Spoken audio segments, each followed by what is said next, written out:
tal? Bienvenidos a una edición más de Una Mirada, al programa de la Universidad Nacional y de SINAC S.A. Soy Maribel Quiroz Jara y en esta oportunidad vamos a hablar sobre el desarrollo de los pueblos indígenas de Costa Rica, sus desafíos presentes y futuros. Un tema bien importante porque pues, son nuestras poblaciones autóctonas, quienes están aquí en este pequeño territorio desde mucho antes que todos nosotros y nuestros antecesores llegaran. Y es muy importante trabajar en su bienestar y en que sean poblaciones que tengan mucho más oportunidades que todas las que los demás hemos tenido, porque como les dije, pues estos territorios indígenas están aquí desde los inicios de esta tierra que hoy llamamos Costa Rica. De hecho, tenemos 8 pueblos indígenas que están repartidos en 24 territorios, de los cuales poseen aproximadamente 104,000 personas. Algunas de estas personas son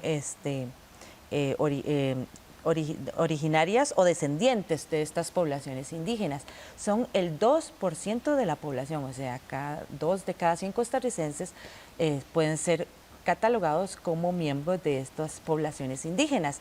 Y por eso es bien importante que hablar de esos desafíos que enfrentan ahora y que han enfrentado durante muchísimos siglos, para que cuenten pues con las condiciones de vida y oportunidades de desarrollo que tiene pues cualquier habitante de este territorio nuestro, Costa Rica. Para hablar de este tema nos acompaña en esta oportunidad Martín Parada Gómez, quien es el vicerrector de Extensión de la Universidad Nacional. Gracias, Martín, por estar en Una Mirada una vez más. Buenas tardes y muchas gracias por habernos invitado a este magno programa. Sí, muchísimas gracias, Martín. Y también nos acompaña Elides Rivera Navas, quien es líder de las organizaciones Mujeres Mano del Tigre del Pueblo Borán de Buenos Aires de Punta Arenas. Muchísimas gracias, doña Elides, por haber tomado esta invitación y por haber hecho ese viaje para estar aquí representando a su pueblo y para hablar de este tema tan importante del cual deberíamos hablar todo el tiempo. Muchísimas gracias por permitirme estar en este momento acá, por la invitación a don Martín, a usted, para poder hablar un poco sobre la situación de los pueblos indígenas. Gracias. Y también nos acompaña Juan Gómez Torres, quien es académico del Centro de Investigación en Docencia y Educación de la Universidad Nacional, el CIDE. Gracias por estar con nosotros. Bueno, como mencionábamos, hoy vamos a hablar sobre todos esos desafíos que enfrentan actualmente nuestras poblaciones indígenas. 104,000 personas, el 2% de la población. ¿Cómo podríamos decir que se caracteriza esta población indígena en este momento en el país? Los 8 pueblos, cada uno ha definido su caracterización y también su descendencia, como podríamos llamarle, porque somos 8 culturas totalmente distintas. Tenemos el desafío de que somos un 2% y que buscamos estar o tener ciertas condiciones igual al resto de la población. Cuestiones como el derecho, principalmente, ¿verdad? El derecho a que se nos reconozca como población, como pueblo, como personas que tenemos condiciones, como personas que tenemos también conocimiento para compartir, y no solamente compartir, sino que ha sido parte de lo que hoy es la esencia de mantener el mundo, ¿verdad?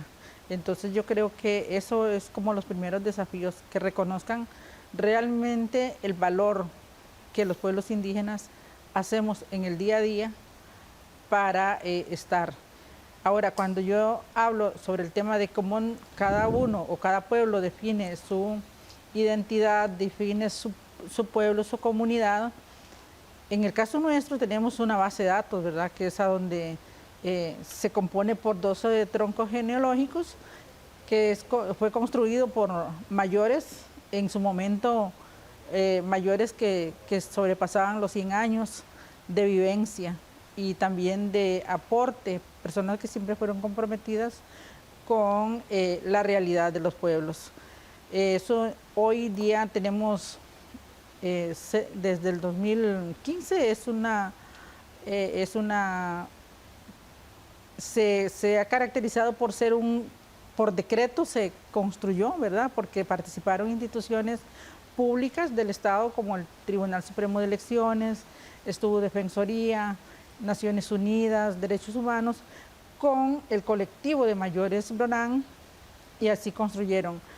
Y otros pues también que han mantenido mucho más sus rasgos culturales, como el idioma, su cultura, su costumbre, su forma de vida, que todos los pueblos la tenemos, pero que también es una forma de definirse. ¿Cómo me veo yo dentro de la sociedad, a partir de que soy pueblo indígena o que soy una mujer indígena? ¿Cómo me veo? Si realmente hago las prácticas de conocimiento en la medicina, en la alimentación, en la costumbre, en la forma de vida, y cómo nos mantenemos y cómo nos apropiamos nosotras desde ese espacio espiritual para llegar a estar en una colectividad de un mundo a donde cada día nos consume más.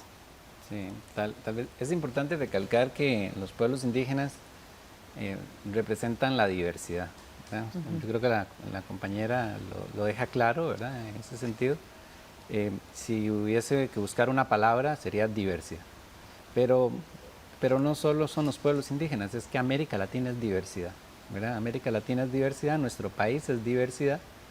Por eso no están bien los discursos de odio, los discursos de discriminación, los discursos de segregación, etcétera, porque van en contra de nuestra riqueza cultural, ¿verdad? Que es ante todo diversidad.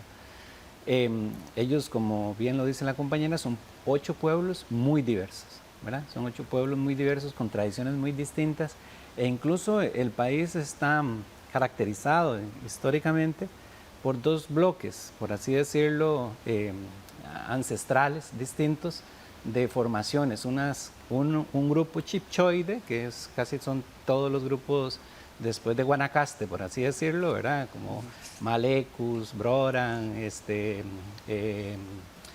Borucas, Bribris, Bribris, Noves, etcétera, ¿verdad? Que son de ese grupo chipchoide, que comparten algunas características de la lengua originaria chipcha, ¿verdad? Entonces, todos esos pueblos tienen esa unión en ese aspecto. Mientras que hay un pueblo, que sería el Chorotega, que trae una tradición mesoamericana, ¿verdad? Que viene del lado de México, que en algún momento migró, y que vienen bajando y que llegaron hasta allí, y las tradiciones son bastante distintas, sí, bastante diferentes entre esos 2 bloques. Pero dentro del bloque chipchoide, por así decirlo, también las diferencias son grandes conforme a las regiones.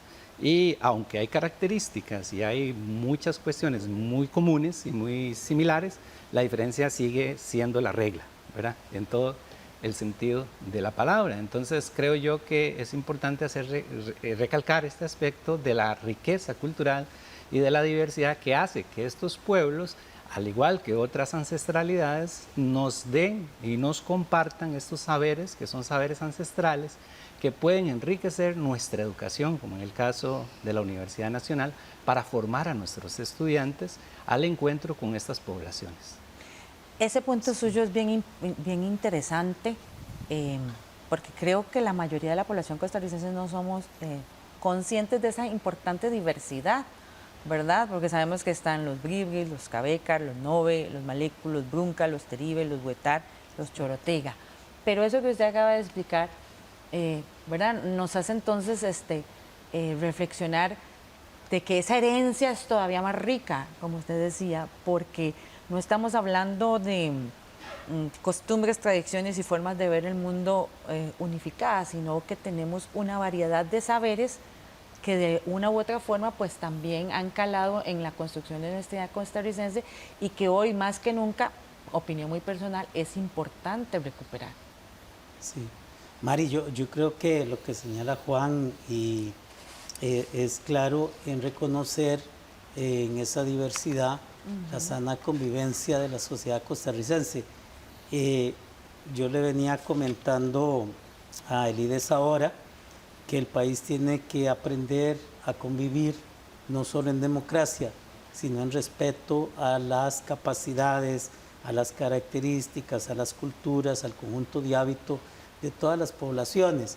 si ya de por sí Costa Rica es muy heterogénea, porque Sí. las poblaciones, incluso apartando un poco el grupo de los pueblos originarios, pueblos indígenas, que ya de por sí dentro de ese grupo hay diferencias entre los grupos, como lo decía Juan, lo relevante es no solo aceptarlos, sino cómo hacer como sociedad costarricense para que ese conjunto de hábitos y costumbres culturales, ancestrales, aspectos de cosmovisión, puedan ser no solo aprendidos por la sociedad más occidentalizada, diría yo, sino poder potenciar que estos grupos puedan desarrollarse bajo sus propias características. Si usted ve, por ejemplo, decía Juan, de la región Chorotega, por ejemplo, la artesanía en el barro, es con el barro que los guaitiles desarrollaron toda una serie de medios para implementarlos e instrumentos para implementarlos en su forma de vida. Pero si vas a visitar la población boruca, entonces todo el desarrollo de las máscaras basadas en madera, en balsa, por ejemplo, es una práctica muy propia de ellos, y la forma de comunicar al mundo y a nuestra sociedad sus mensajes simbólicos, etcétera. Igual pasa también con la cultura chorotega, como Juan lo decía. Ahora, no todos los costarricenses, Mari, digamos, tienen ese conocimiento básico. Es decir, bueno, estos son los malecos que están más afincados en la zona del territorio norte-norte, Guatuso, Pala y los Chiles. Pero ahí hay pueblos indígenas, pero si vas al sur-sur-sur, también, como lo decía nuestra invitada, puede también referirse a todas las buenas prácticas que tienen las otras agrupaciones. Y lo importante es conocer esa cultura. Exacto, exacto. O sea, es un reto fundamental. Recuerdo que una vez en alguna discusión sobre este tema alguien dijo, es que no puede ser que en el libro de estudios sociales de 5º grado nuestras poblaciones originarias se reduzcan a una tabla en una página. Ajá. Donde dice, bueno, estos son los 8, estas son sus características, aquí están ubicados, este es su idioma, y ya. O sea, definitivamente, para empezar con el pie derecho, debemos empezar por conocer más ¿verdad? Desde la primera infancia nuestros pueblos originarios, sus características. Y no solo ese reduccionismo o esa casi invisibilización que hay en los textos, en el currículum, ¿verdad? En el currículum de primaria, sino también en la forma incluso de abordar el tema indígena, tanto en lo político, en lo cultural, en lo social, ¿verdad? Que hay dos vicios que vienen desde la conquista y la colonia, ¿verdad? Hay dos vicios antropológicos terribles y horribles, ¿verdad? Que son dos esencialismos antropológicos denominados del buen salvaje o el mal salvaje. Es eso que pareciera horrendo, ¿verdad? Y que detestable hablarlo ahora, sigue en el inconsciente y sigue en el manejo de personas que hasta toman políticas públicas, ¿verdad? Que es aquella idea, una idea sacralizada de que son buenos por naturaleza y entonces ahí no pasa nada y todo es bonito y todo es lindo, ¿verdad?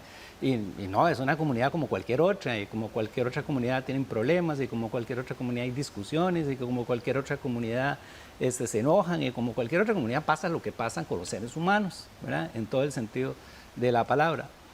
Pero con este reduccionismo de la bondad per se, se discrimina la posibilidad de que decidan cualquier cosa, ¿verdad? Es terrible en ese sentido.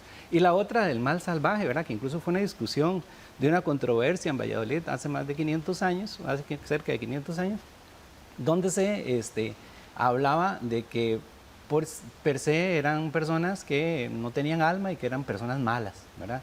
Entonces, tienen hábitos y tradiciones rarísimas, y todavía uno escucha gente hablando de que allí comen tal cosa, de que allí hacen tal cosa, y este tipo de prejuicios, y esta forma de abordar es una forma de abordar que bloquea cualquier encuentro, ¿verdad?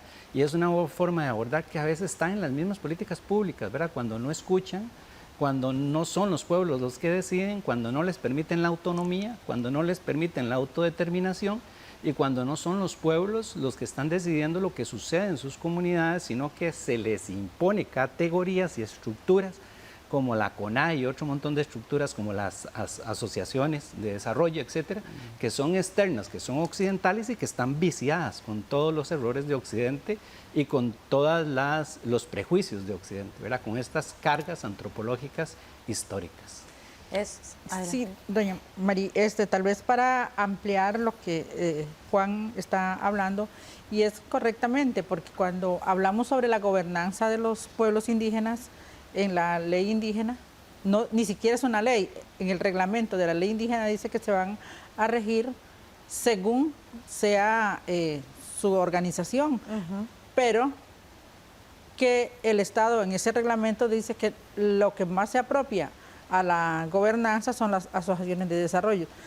No nos dejan un parámetro de realmente gobernanza propia, sino que la imponen. Entonces también eso ha traído hoy una gran discusión y hablando del pueblo Brorán, nosotros desde el 2010 y quizás un poco antes, pero el 2010 que ya se empieza a conjugar todo lo que es el tema de la base de datos, Consejo de Mayores, es exactamente eso, porque o le seguimos el juego al Estado con lo que nos dan, por un lado para decir cómo nos tenemos que regir, cómo tenemos que caminar, qué tenemos que comer, o realmente nosotros vamos a promover una gobernanza propia según, de acuerdo a nuestra propia visión y cosmovisión como pueblos indígenas, ¿verdad?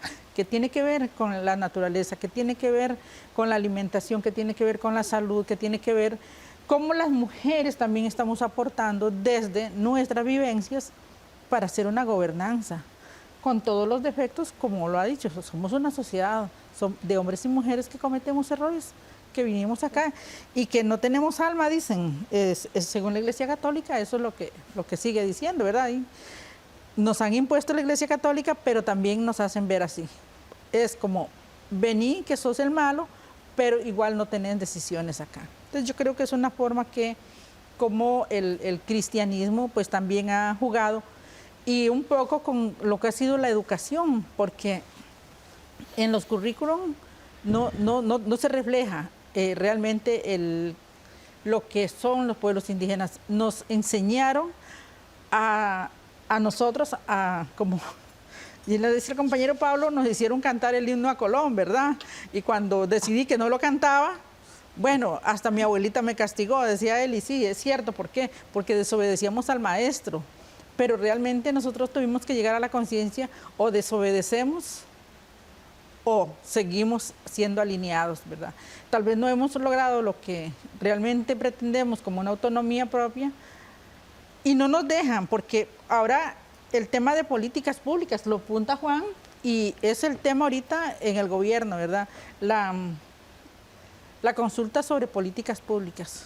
Pero políticas públicas es para hacerla en 3 meses, en 3 o 4 meses, porque así lo dispuso el Estado, porque viene un recurso del Banco Mundial o del BID, pero resulta que nosotros los pueblos indígenas no ocupamos de políticas públicas para vivir. Nosotros ocupamos solamente el derecho a la tierra, a la vida y a nuestra propia sí, a la propia gobernanza. Gobernanza y espiritualidad. Ahí está todo lo que conlleva políticas públicas, del buen vivir, de las reglas de convivencia, de las reglas del cuidado de la naturaleza, de las reglas de ser madre, de las reglas de ser padre, de las reglas de ser ciudadano o ciudadana. No tenemos que hacer más, pero hoy tenemos que llevarlo a una invasión mental, a una colonización mental que nos lleva a escribir una política pública que la gran mayoría no saben que es una política pública. Yo hablo de política pública, pero no en el fondo, el contenido realmente de cómo vamos a construir esta política pública todos los días me hace desvelarme, porque yo pienso y cómo vamos a plantear desde el buen vivir, la tierra. Para mí la tierra es todo, pero ¿cómo tengo que escribirle a un no indígena para que me entienda? ¿Cómo le tengo que escribir la educación a un no indígena, a un académico que hay muchos que han querido entender y se han acercado, pero hay muchos que han llegado a no entender, sino imponer, ¿verdad? Y entonces, ¿cómo le digo que la educación va a ser de esta manera en la política pública? O la niñez, como que el PANI no sea quien tenga que tomar las decisiones, sino cómo nosotros en los pueblos tomamos las decisiones por nuestra niñez. Sí, eso es parte de los retos y desafíos que motivaron este programa, pero ahorita vamos a ir a una pausa, quédese con una mirada que ya regresamos.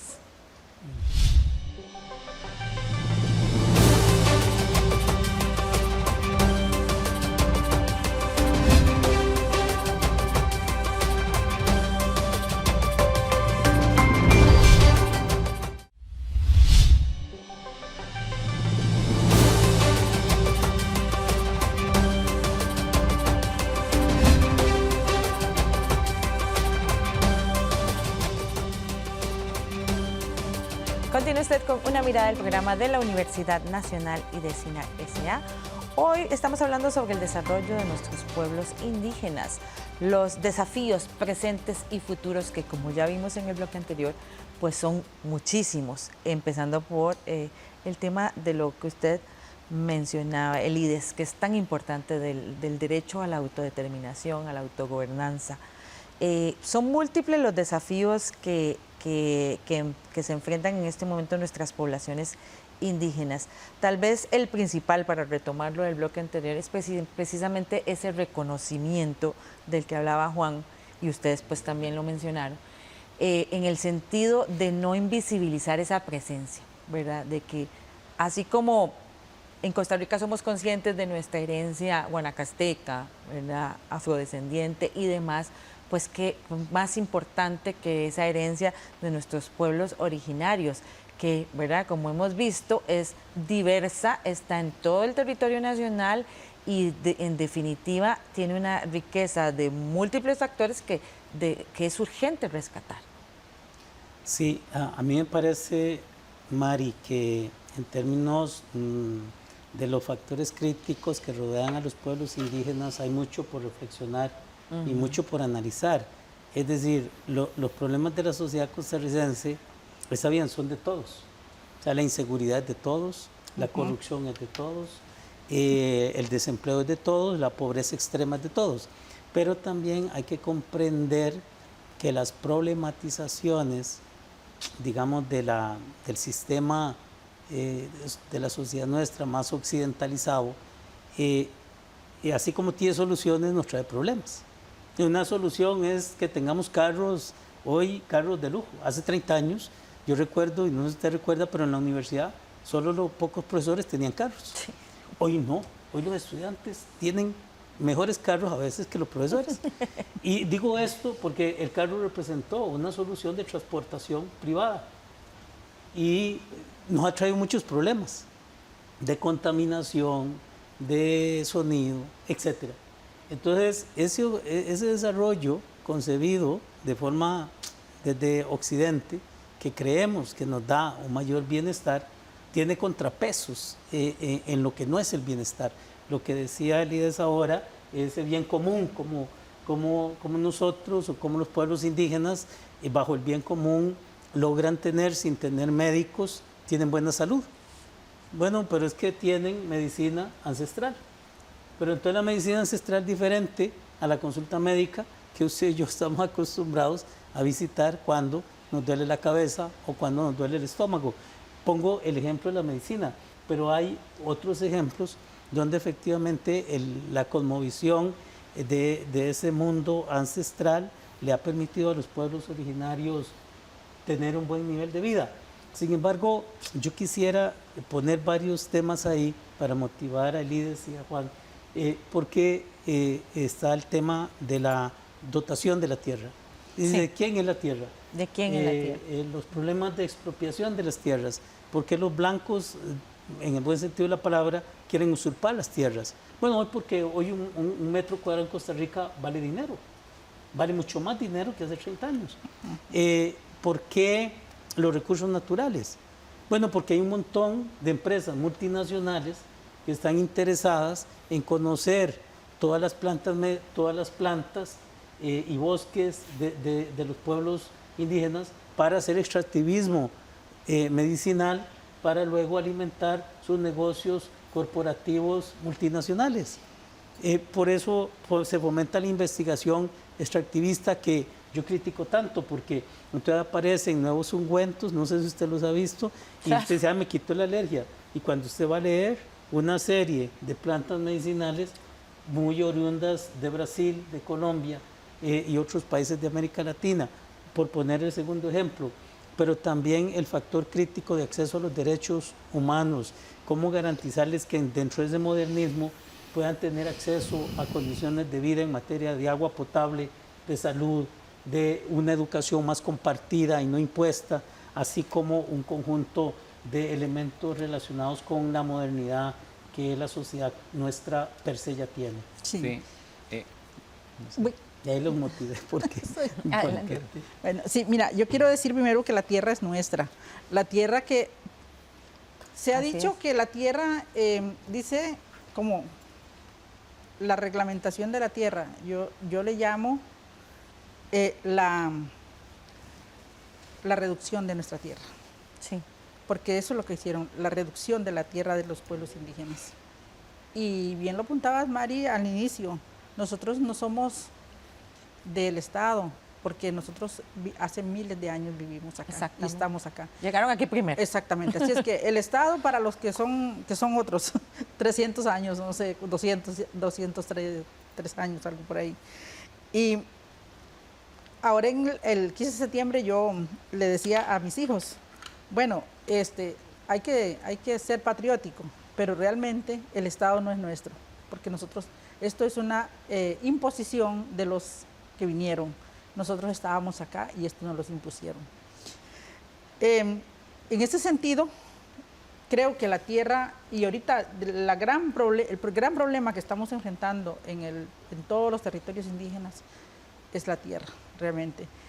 Si en el sur está más, de una manera mucho más criminalizada, podríamos decirle, porque nos han invadido los usurpadores finqueros, y justo ahorita hasta hoy terminó el juicio de Yeri, ¿verdad? Que mañana va a ser un mes que inició y hasta hoy concluyó. Sin embargo, todavía no tenemos el por tanto. Pero vemos que ahí no hay una justicia real. Si hubiese justicia en Costa Rica, esto no sucede. Porque no se permitiría. No se permitiría porque el Estado es el gran responsable de esta situación. Sí. ¿Pero por qué? Porque lo hacen la ley para que nos gobierne unas cuantas personas que no tienen ética. No tienen ética moral, y lo que ellos hacen es apropiarse de nuestra tierra. Y dan, por un lado, las propiedades, como les dan ese reconocimiento, y hoy por hoy, por esas que se dieron, nadie quiere salir, sabiendo que entraron después del 77, que ya no son de buena fe, según lo que dice la ley. Nosotros tratamos de respetar la ley y nos acogemos a eso, pero toda la cantidad de funcionarios que han pasado en el IDCO, INDER, hoy, IDA, ¿a dónde está, verdad? Y si lo vemos como lo apuntaba no sé cuál compañero acá, si don Martín o Juan, sobre el tema de CONAI. CONAI ha sido algo que realmente no ha funcionado. Llegó ahí para posicionarse y hacerse dueño de las almas de los indígenas y decir qué hacen, qué no hacen, qué comen, qué no comen. Pero además no nos pone en una posición de personas capaces, sino que hacen para mí algo muy delicado es que a los indígenas hay que regalarles.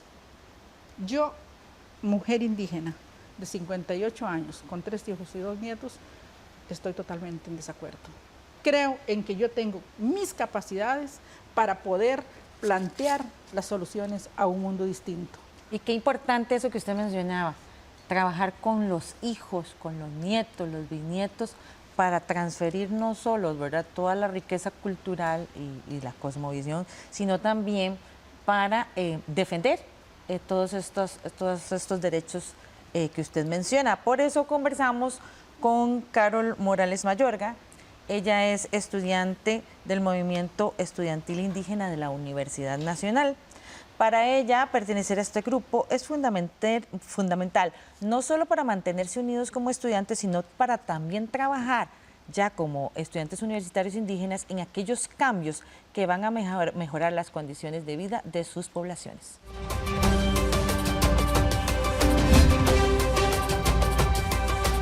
Cuando yo ingresé a la U, como le comentaba anteriormente, ya estaba. Entonces, cuando yo ingreso, fue como un cambio muy grande porque uno viene de territorios indígenas, totalmente diferente a una realidad que uno está acostumbrado a vivir. Entonces, cuando yo llego y veo este movimiento, uno se siente como familiarizado, acogido. Entonces, creo que fue uno de los motivos que me impulsó también a ser parte de ahora del movimiento que está acreditado, porque siento que así uno le contribuye a no solo a mi territorio, sino a los demás territorios. ¿Por qué a los demás territorios? Porque vienen estudiantes de otros territorios.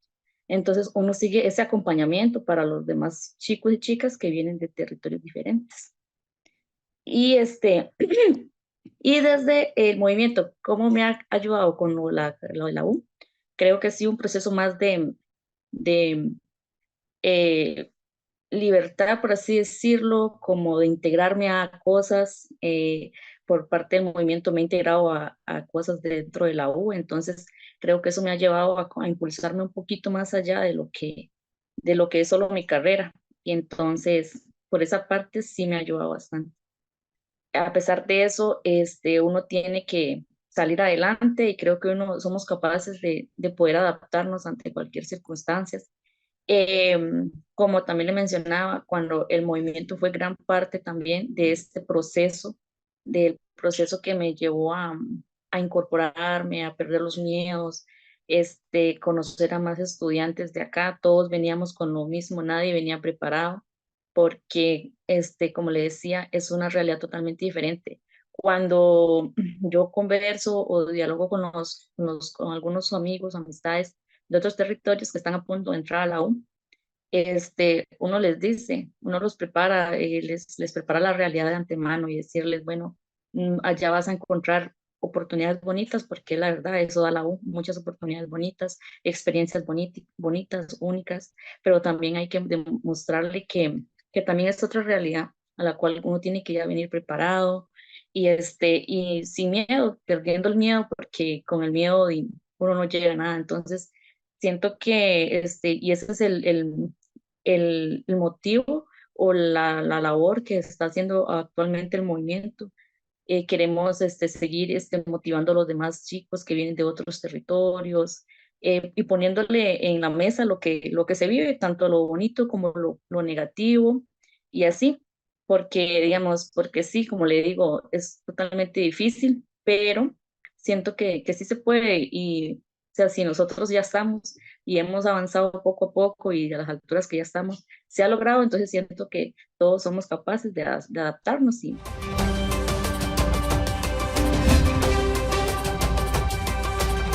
Testimonios como los de Carol nos llevan a la siguiente situación que usted mencionaba también, ¿verdad?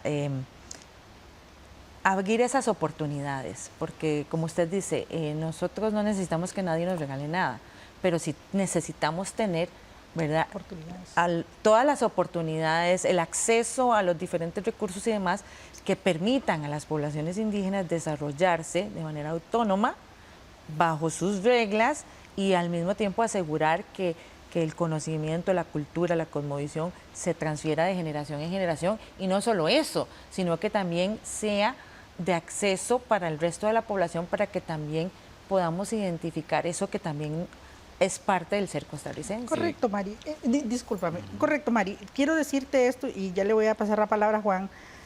Una cosa es que yo tenga las oportunidades como ciudadana costarricense en este país, a que me vean como población indígena, a que yo soy pobrecita y todo es regalado, porque el indígena no puede tener oportunidades. O sea, cuando un hijo de nosotros ingresa a la universidad y ha hecho un examen de admisión y tiene esa capacidad y también requiere de una beca de la universidad, eso es un derecho absoluto en cualquier parte. Entonces ahí es a donde yo sí digo ¿Por qué? Porque nuestros hijos tienen todo el derecho, pero tienen toda la capacidad de desarrollarse y aportar al país desde una vivencia totalmente distinta y cultural desde nuestros pueblos para un vivir de un país. Sí, yo incluso desde la idea de modernidad que mencionó Martín, creo que es importante para colocar un poco la reflexión, ¿verdad? Porque esa idea de modernidad, colonialidad que duró y dura y está hoy todavía, ¿verdad? Incluso diría un gran pensador que acaba de morir, Frank Hinkelamer, no solo es modernidad, sino que estamos en hipermodernidad o una modernidad en extremis, ¿verdad? En ese sentido, es aquella que, como les dije antes, o como conversamos antes, está basada en un pesimismo y un optimismo antropológico, ¿verdad? Para abordar el tema indígena, en ese sentido. Y está cruzada por la idea del progreso, ¿verdad? Que es el corazón de este discurso. Y la idea del progreso, como dijo Martín, tiene problemas muy serios, ¿verdad? O sea, siempre hace una apuesta total por la ciencia, una ciencia que produce bienestar, pero que a la vez tiene efectos secundarios, ¿verdad? O sea, y es una ciencia que sin ética, como decía la compañera, tiene efectos terribles, incluso para la destrucción de lo más sagrado que es la naturaleza, ¿verdad? En ese sentido. Entonces, esa concepción de modernidad de desarrollo es un tanto peligrosa, en tanto que es una idea de progreso que viene siendo impuesta desde más de 500 años, que viene siendo impuesta bajo sobre todo los últimos 200 años, con esta mentalidad positivista, que es muy peligrosa para los pueblos indígenas y para cualquier persona que ame la tierra y que ame la cultura y ame la diversidad y ame a los demás y tenga alteridad y todo eso. En este sentido, en tanto que produce ciertos efectos negativos muy peligrosos. Un aguá, quequepa, un maestro indígena, un anciano indígena, un sabio, Bribre, me decía, justo al hino, que ojalá esté viendo el programa, ¿verdad? O lo vea en algún momento, allá en Talamanca, nos decía que los 3 grandes peligros que tenía Talamanca para él, después del río Telire, que no hay puente y que están un poco más aislados y que eso los defiende un poco según sus mismas concepciones, ¿verdad? Y sus mismas creencias, nos decían que los 3 peligros más grandes que ellos afrontaban eran algo que para Occidente está muy bien y es un sueño, pero que para ellos es peligroso. Y nos hablaba que lo más peligroso era el desarrollo, ¿verdad? Por todo lo que implica a la extracción, a la explotación, ¿verdad? De minerales, árboles, bueno, etcétera, recursos naturales en general. El otro gran peligro, decía él, es la educación, porque la educación no es nuestra educación, decía él, porque la educación que nos dan es una educación que nos impone un Estado, que también es una imposición de Occidente, de la modernidad que fue creada a partir de los estados absolutos y luego de la concepción de los estados en general. Y la idea, el otro gran peligro, decía él, es la religión, ¿verdad? O las religiones cristianas, y él dice en este momento ya no tanto la católica, sino las neopentecostales. Dice que lo asumen como un gran problema y un gran peligro. Los 3 bien importantes, pero vamos a retomar el tema de educación al volver de la pausa. Vamos a una pausa y ya regresamos aquí con Una Mirada. Quédese con nosotros.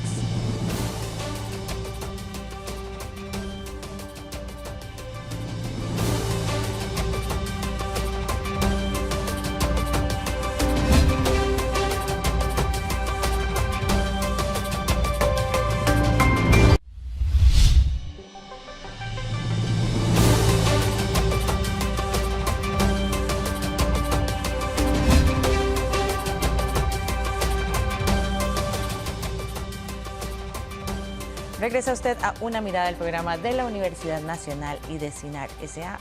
Hoy con el tema del desarrollo de nuestros pueblos indígenas. ¿Cuáles son los desafíos presentes y futuros que experimentan estos 8 pueblos indígenas que viven en Costa Rica y de los cuales tal vez no conocemos tanto, deberíamos conocer más no solo por una cuestión de que son parte de nuestra identidad costarricense, sino también por el tema de defender todas sus culturas, sus tradiciones, su cosmovisión y demás. En este punto, uno de los tantos elementos importantes, porque son muchos, pero el tiempo nos gana, es el tema educativo.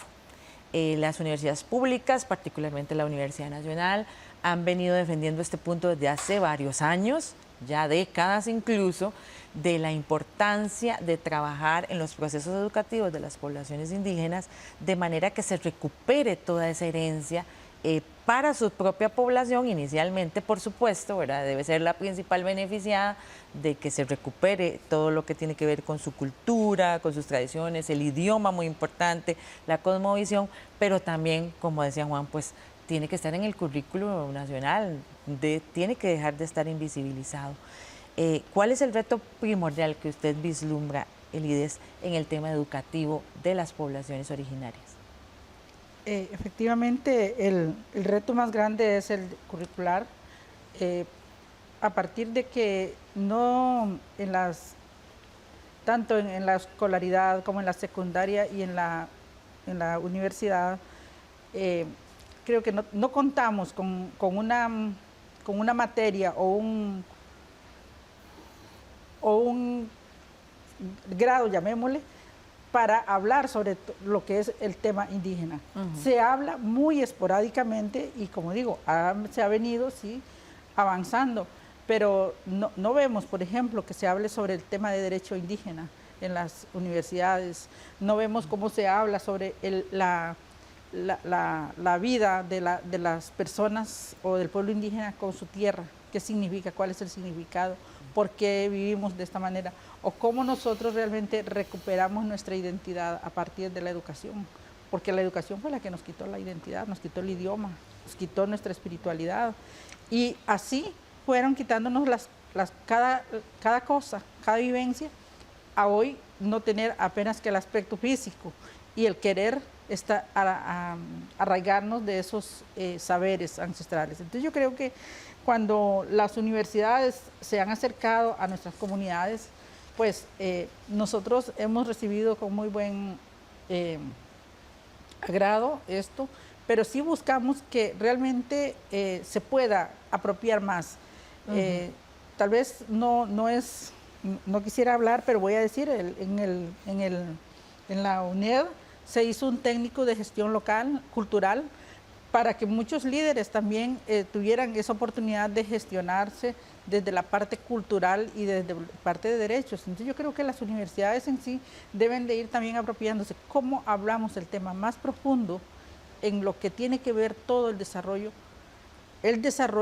indígena, no el desarrollo económico de la población no indígena, ¿verdad? Porque también tenemos que hacer esas diferencias. Desarrollo, que es un desarrollo, pero realmente hoy los gobiernos, los estados, los empresarios quieren hacer un desarrollo económico y eso va a implicar el deterioro del planeta y de los pueblos indígenas en sí. Sí, es hablar desde la especificidad, ¿verdad? Porque sí, es cierto, como decía Martín en el bloque anterior, o sea, hay cosas que nos incumplen a todos, pero no podemos dejar de pensar en esas necesidades particulares de los grupos, diferentes grupos de población que tenemos en el país y el que hoy nos interesa, por supuesto, las poblaciones originarias. Por eso conversamos con Patricia Vázquez Hernández, ella es académica del Campus Arapiqui de la Universidad Nacional. Y ella nos contó los diferentes proyectos que se desarrollan desde este campus, el Campus Arapiqui, en conjunto con el bienestar de los pueblos indígenas de la zona.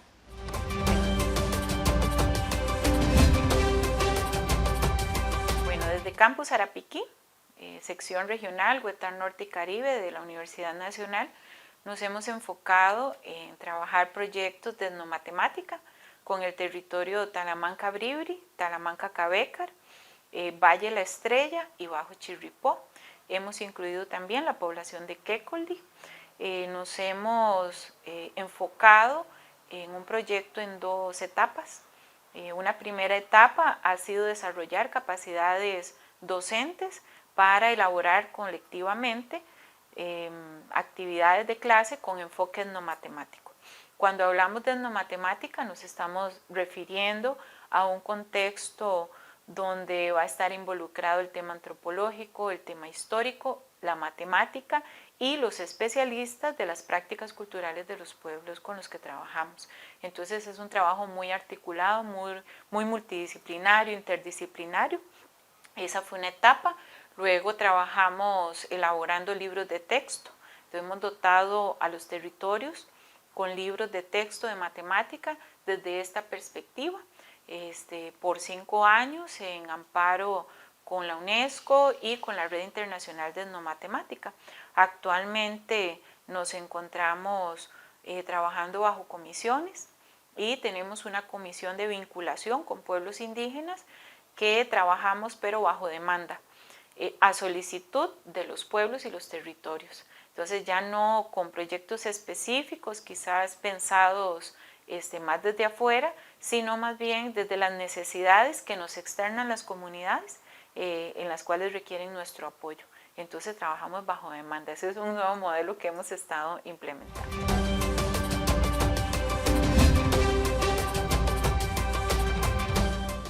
Qué importante retomar este punto que usted mencionaba, de trabajar desde esa especificidad, ¿verdad? No es, como usted dice, si ya perdimos el idioma, pues entonces hay que recuperarlo.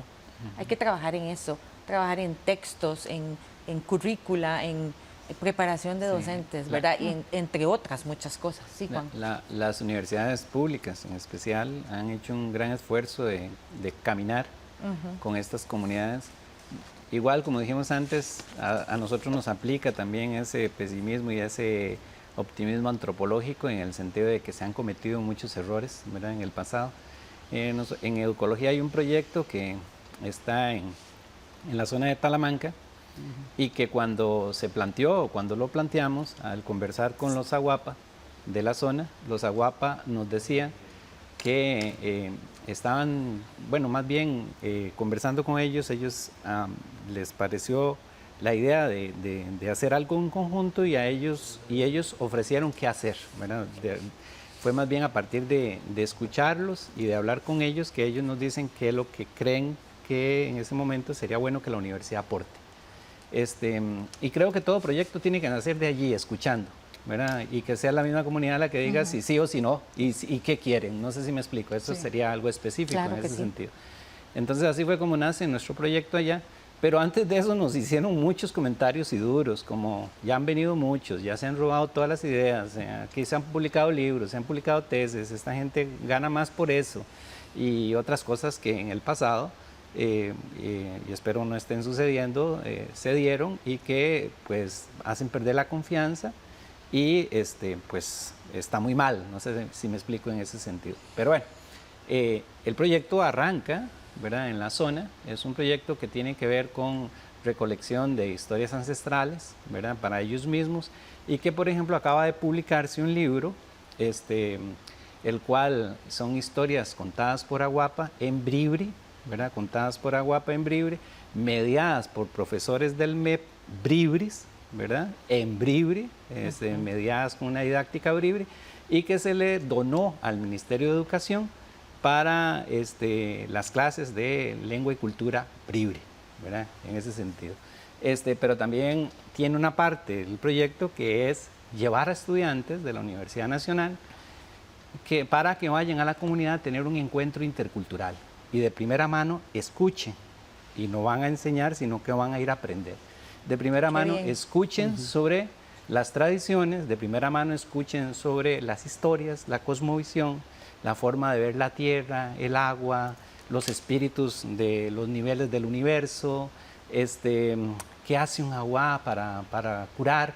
Entonces, por ejemplo, aprende que para curar no solo es dar una medicina, sino que hay una conversación con los otros niveles del universo, donde en la cosmovisión concreta bribri se tienen que expulsar a las enfermedades que pertenecen a otro nivel y que vienen a invadir, porque están cobrando una deuda antigua, que es la deuda del chocolate, que es la sangre indígena, ¿verdad? Entonces, que ellos tienen que hacer todo un ritual, identificando cuál es la enfermedad, identificando el espíritu que la puede expulsar y cantando en la noche para que este proceso se dé, y luego con un proceso médico, por así decirlo, de varias sesiones, curar a la persona. Entonces no es darle qué sé yo, una medicina, una planta, tomes esto, no se reduce a eso, sino que es un proceso integral, espiritual, siempre con Iriria, con la tierra, en comunicación directa, con Surá, que es su creador, en el vientre de la tierra, para regresar a él, porque allí, digamos, está el sentido de lo que es el caminar del pueblo indígena, regresar a su origen. Su origen es no solo su nacimiento, sino también su caminar, ¿verdad? Sí, en ese sentido. Mari, que yo creo que el reto desde el sistema educativo, no solo de la universidad pública, sino del sistema educativo del país, es muy amplio, muy complejo. No solo es intentar recuperar, por ejemplo, los lenguajes perdidos, las formas en que se pueden comunicar, las prácticas de uso medicinales para garantizar la salud a sus pobladores ante la ausencia de los médicos. Yo creo que la parte curricular es fundamental. He visto experiencias en Sudamérica donde hay universidades que aceptan que pobladores indígenas den clases y yo no le veo ningún problema. Es decir, un escultor costarricense que no tiene una maestría, no es licenciado, pero es el mejor escultor que el país tiene o es el mejor pintor. Entonces la universidad tiene que quebrar su molde curricular, su modelo académico, le llamo yo, para dar espacios a otros conocimientos, a otros saberes y poder poner a disposición del crecimiento del ser humano esos saberes, que es lo que me parece en el fondo relevante. Yo, por ejemplo, soy muy crítico de las carreras STEM, es decir, nos metemos en una carrera sin fin para aprender matemática, física, informática, etcétera, etcétera, y perdemos de vista nuestros fundamentos del conocimiento, de nuestras prácticas, de las poblaciones de los cuales nosotros probablemente descendemos. O sea, vea qué contradictorio que es la cosa. Es que es importante, por ejemplo, nosotros que trabajamos en educación, entender que la pedagogía, que es el caso concreto en el que trabajo, por ejemplo, y que tiene que ver con lo curricular y tiene que ver con la enseñanza y tiene que ver con el aprendizaje, no se puede reducir solo a lo técnico, aunque es una de las áreas en las cuales tiene que enfocarse. También es muy importante lo ético, lo estético, lo político, los saberes comunitarios, las ciencias de la educación, etcétera. Es decir, no podemos hacer un reduccionismo a esa obsesión utilitarista por solo lo técnico. Sí, definitivamente. Si hay algo de lo que podemos concluir hoy es que tenemos que volver a nuestra raíz. Tenemos que conocer más quiénes somos, de dónde venimos, conocer todos esos saberes, esas prácticas culturales, esa cosmovisión que son parte también de nuestro ser costarricense, ¿verdad? Y potenciar lo que sea necesario. El tema educativo, como sabemos siempre, es importante, es como la base, ¿verdad? Cuanto más recuperemos y fortalezcamos la educación, la cultura de nuestros pueblos indígenas, más, como usted decía, líderes, van a trabajar entonces por la defensa de sus territorios, porque haya legislación justa, porque se cumpla, porque se respeten los derechos humanos, se respeten los territorios indígenas y toda su riqueza cultural. Esperamos que este espacio sirva para apoyar un poco en esta lucha, una lucha sin fin que inició hace más de 500 años, ¿sí? Pero que no termina, porque los derechos de los pueblos indígenas son los que están por delante y esperamos pues que mucha gente más se una a esa lucha que están haciendo ustedes. Muchas gracias a Elides particularmente por estar aquí desde tan lejos y a ustedes dos también por estar con nosotros. Les recordamos que puede buscar más información sobre este y otros programas en www.unacomunica.una.ac.cr. También nos puede buscar en nuestros perfiles en redes sociales bajo el nombre de Una Comunica. Les esperamos la próxima semana con más aquí en Una Mirada. Hasta pronto.